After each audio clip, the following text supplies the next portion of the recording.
What's up, everybody? Gonna go over the day real quick with you and go over some breakout signals that we got today. And yeah, hopefully you enjoyed this video.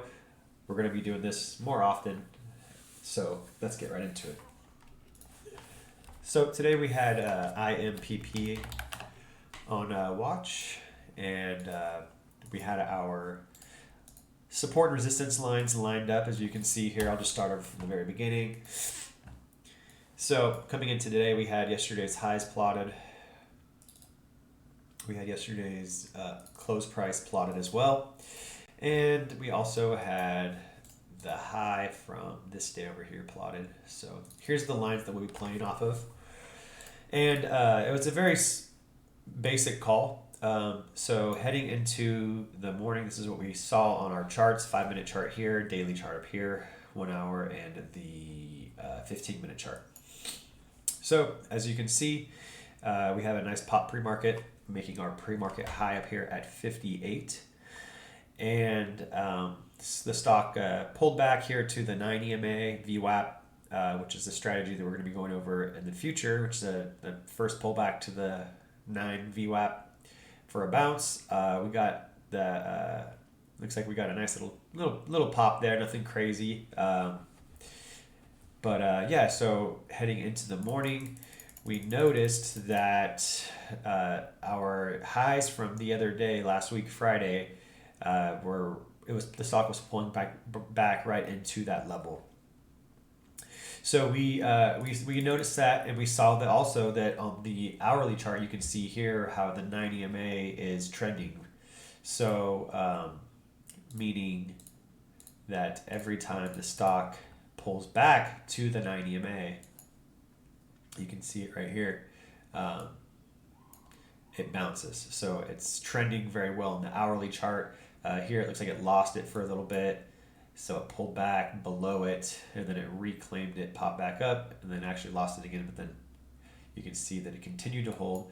So heading into today, noticing that the 9 EMA is holding trend, we also noticed that it was pulling back into the 9 EMA, in course, in conjunction with this high from the other from Friday. So this could have potentially been a safe spot for you to get involved on a dip. So as you can see here, the stock right out the gates dipped down, testing the 9 EMA, testing this level here, and this could have been a spot to get involved.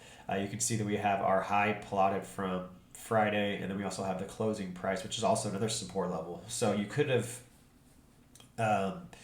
picked up some shares here around the 20s, 24, risking below 210, maybe like 205 or so. Because if it breaks down below this support level, then you can see in regards to the daily chart, the next support level isn't going to be until all the way down at 150.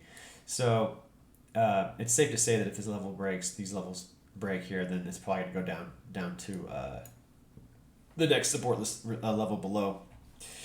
So that would have made sense to risk that. Anyway, so we saw that the dip held there on these critical levels, and what we noticed in chat was once that level held, it showed us that the stock is still strong. The stock is still the move is probably not over yet, and you can see on the daily we've had a few days of upside now, but that doesn't necessarily mean that it's ready to completely pull back yet, because time and time again we've seen that daily charts just continue to go up and up and up. So we did have that as a factor to recognize that there is some slight extension on the daily, but we were very well aware of that. So once we saw the stock hold that support level, we noticed a very critical bullish indication, and that was the reclaim of the 9 EMA and VWAP on the 5-minute chart. And you can see also it's still holding above 15 in hourly trend. So as you can see here on the 5-minute chart, you can see how the stock dipped down, tested that level, lost these lines here, which is the VWAP, this is the 9 EMA. And so that's typically means that it could be a trend shift to the downside potentially.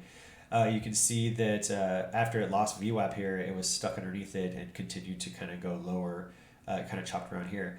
But once we broke back up above those levels, those two lines, you can see that big squeeze there. And then we opened up here and we opened above those lines. So that's what you call a reclaim.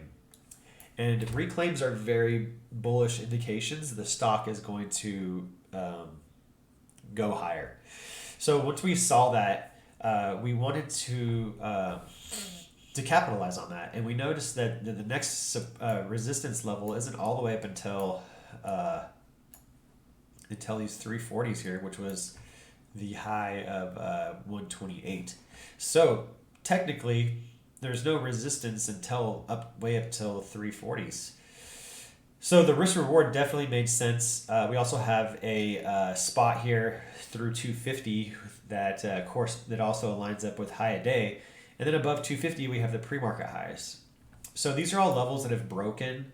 The potential of a squeeze is very high because it's just the way it is. These are psychological numbers, psychological risk points for shorts. And so the idea was to get involved. You can see here, I'll just slide, let's see, where did it go? Sorry, you can fast forward this if you want.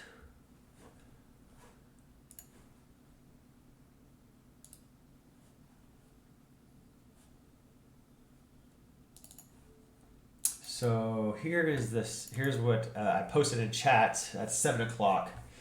I'm watching IMPB over 50. And like I said, I see it flagging on the 5-minute chart, reclaiming.